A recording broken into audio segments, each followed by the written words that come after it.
Hello दोस्तों, आज इस पार्ट 18 में हम लोग कांच के आयताकार स्लैब से अपवर्तन पढ़ेंगे कि कांच के में किस प्रकार से अपवर्तन होता है। तो यहाँ पर यह एक कांच है, ए बी सी डी कांच है, एक कांच का स्लैब है और यह इसके बाहर वायु माध्यम है इसके चारों तरफ, और ये कांच माध्यम हुआ। इस पर आने वाली तिरछी किरण इस बिंदु पर, कांच के किसी बिंदु पर, जब यह विरल माध्यम से सघन माध्यम में अर्थात वायु से कांच में प्रवेश करती है तो अभिलंब की तरफ झुक जाती है, और यह जब पुनः कांच से वायु माध्यम में प्रवेश करती है, बाहर निकलती है वायु माध्यम में, तो यह जिस प्रकार से आपतित होती है उसी क्रम में अर्थात उसी समांतर में निर्गत भी होती है। किरण एक समान माध्यम से यानी वायु माध्यम से प्रवेश की और कांच माध्यम में अपने मार्ग से विचलित होकर के चली। जब उस कांच माध्यम से पुनः बाहर निकलती है, निर्गत होती है, तो वह जिस प्रकार से आपतित हो रही थी जिस एंगल से, उसी एंगल से निर्गत भी हो जाती है। तो यहाँ पर पहले किरण जाना चाह रही थी ओ बिंदु से पी बिंदु की तरफ, लेकिन ये अभिलंब की तरफ झुक गई। तो यहाँ पर आपतन कोण, ये परावर्तन कोण, ये भी आपतन कोण और परावर्तन कोण, यानी ये आपतन कोण जो है कांच में आने वाली किरण का या निर्गत किरण का परावर्तन कोण। ठीक है, इसलिए यहाँ I1 R2 R1 और यहाँ I2 R2 माना गया है। ई और एफ दिशा से प्रकाश की किरण आ रही है अर्थात ई और ओ होती है, और वहाँ पर ओ और ओ डैश यह कांच माध्यम में है अर्थात सघन माध्यम में। ओ डैश और एच या जी एच आप कह सकते हैं, इस तरीके से यहाँ से निर्गत होती है। ठीक है, ये एन और एन डैश, एम और एम डैश ये अभिलंबवत बिंदु हैं, अभिलंब बिंदु हैं। इस फिगर को आप एनसीईआरटी बुक में भी दिया हुआ है और एनसीईआरटी बुक से ही ये फिगर ड्रा किया गया है। तो यहाँ से आप इसको लिख सकते हैं कि जब वायु विरल माध्यम में प्रगमन यानी चल रही प्रकाश किरण ई ओ, यानी जब प्रकाश किरण कहाँ चलती है, विरल माध्यम में, ये ई और ओ। ठीक है, आयताकार आयताकार कांच slab A B C D के बिंदु ओ पर आपतित होती है। अब यहाँ पर आयताकार स्लैब के किसी बिंदु ओ पर आपतित होती है प्रकाश की किरण, तो आयताकार स्लैब सघन माध्यम में प्रवेश कर अपवर्तित हो जाती है। अब जैसे ही इसमें प्रवेश करती है वह अपने मार्ग से अपवर्तित हो जाती है, अपवर्तित होकर के चलती है यानी अपने मार्ग से विचलित हो जाती है। ठीक है, अपवर्तित हो जाती है और अभिलंब एन एन डैश की ओर झुक जाती है। ठीक है, और अभिलंब की तरफ क्या करती है, झुक जाती है, जो अभिलंब एन और एन डैश डाला गया है आगे। और जब किरण कांच से चलती है तो ओ डैश पर वायु में निकलती है और अभिलंब यम यम डैश से दूर हट जाती है। ठीक है, यहाँ पर देख सकते हैं आप कि जब यह सघन माध्यम से विरल माध्यम में अर्थात कांच से जब वायु प्रवेश करती है तो अभिलंब से दूर हट जाती है, और यहाँ पर अभिलंब की तरफ झुक गई थी। तो विरल से सघन में अभिलंब की तरफ झुकना और सघन से विरल में अभिलंब से दूर हटना, तेरी किरण जिस तरीके से आपतित हो रही थी उसी तरीके से परावर्तित हो गई। यहाँ पर किरणें क्या हो गई, समांतर हो गई पुनः। ठीक है, तो आगे है इसमें,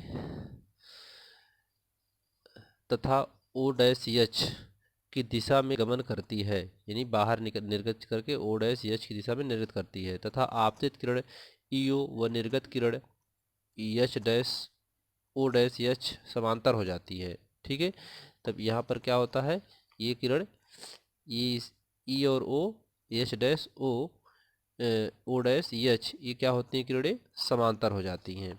ठीक है, तथा प्रकाश किरण में थोड़ा सा पार्श्विक विस्थापन होता है।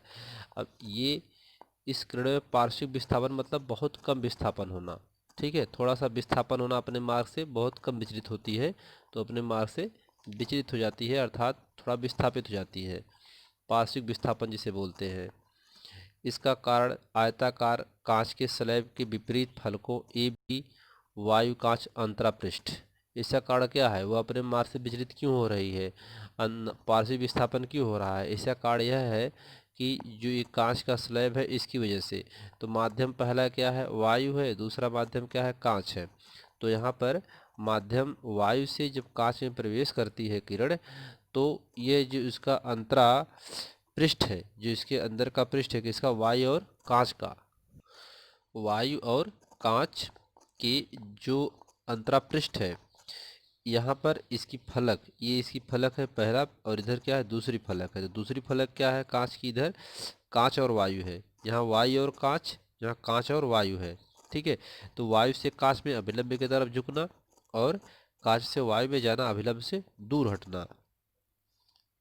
तो यही जो है यहाँ पर लिखा गया है कि इसका कारण आयताकार कांच के स्लैब के विपरीत फलकों ए बी वायु कांच अंतरापृष्ठ, यानी वायु से कांच में जब प्रवेश करती है, तथा सी डी, सी डी जो है, सी डी जो इसका भाग है, यहाँ पर ए बी था, ए बी ए भाग था, यानी वायु से कांच का, ये कांच है वायु है, यहाँ सी डी क्या है, सी डी कांच और वायु है।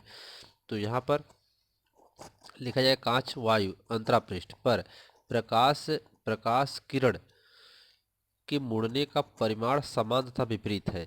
तो यहाँ पर हम देख सकते हैं कि इसका जो मुड़ने का क्रम है समान और विपरीत है। तो इस प्रकार से यह कांच के आयताकार स्लैब में अपवर्तन हो जाता है।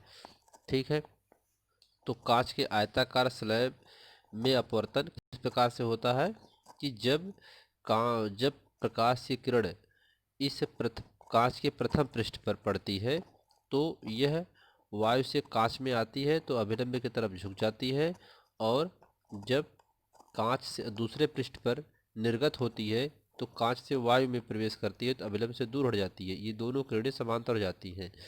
तो ये किरण विपरीत तो है परंतु आगे परिमाण में समान हो जाती है। ठीक है, यहाँ पर विपरीत हो जाती है, इस दिशा से आती फिर इसकी दिशा बदल जाती है, लेकिन सामने यह क्या होता है, फिर आगे यह समान रूप से इसका परिमाण समान हो जाता है। तो आयताकार कांच के स्लैब से हम लोगों ने ये देखा कि विरल माध्यम से सघन माध्यम में प्रवेश करना, अभिलंब की तरफ झुकना, और विरल सघन माध्यम से विरल माध्यम में प्रवेश करना, अभिलंब से दूर हटना, यह किरणों के अपवर्तन का नियम होता है। ठीक है, यही प्रकाश की किरणों का अपवर्तन इस प्रकार से होता रहता है। तो कांच के स्लैब से हम लोगों ने इसको करके देख लिया। इसके बाद इसमें है अपवर्तन के नियम। अपवर्तन, प्रकाश के अपवर्तन के दो नियम है। प्रथम नियम यानी पहला नियम, आपतित किरण, अपवर्तित किरण तथा आपतन बिंदु पर अभिलंब तीनों एक ही तल में होते हैं। अब यहाँ पर चाहे आप जहाँ लीजिए, चाहे सघन विरल से सघन, चाहे सघन से विरल लीजिए, तो आपतित, अपवर्तित और अभिलंब तीनों एक ही बिंदु पर होते हैं। तो ये बात है जिस प्रकार से अपवर्तन में हम लोग पढ़ रहे थे। अब यहाँ पर दूसरा नियम है। दूसरे नियम में किन्हीं दो माध्यमों के लिए आपतन कोण आई की ज्या तथा अपवर्तन कोण आर की ज्या का अनुपात नियतांक होता है। यानी किन्हीं दो माध्यमों का आपतन कोण और अपवर्तन कोण दोनों का अनुपात जो होता है वह नियत होता है, स्थिर होता है। तो उसी को क्या कहते हैं, द्रुति नियम कहते हैं। इसे नियतांक यानी साइन आई बटा साइन आर, यह क्या होता है, नियतांक होता है। इसे स्नेल का नियम भी कहते हैं, इसे स्नेल का नियम कहते हैं। ठीक है, तो ये क्या है, साइन आई बटा साइन आर, यानी ये है आपका आपतन कोण यानी आपतित किरण, और फिर परावर्तित किरण यानी परावर्तन कोण, परावर्तित किरण अर्थात परावर्तक कोण। तो आपतन कोण और अपवर्तन कोण का अनुपात ही क्या कहलाता है, नियतांक कहलाता है। दोनों का अनुपात, इसे स्नेल का नियम भी कहा जाता है। इस नियतांक को प्रथम माध्यम के सापेक्ष द्वितीय माध्यम का अपवर्तनांक कहते हैं। यानी इसमें इसको क्या कहते हैं, प्रथम माध्यम के सापेक्ष द्वितीय माध्यम का अपवर्तनांक कहते हैं।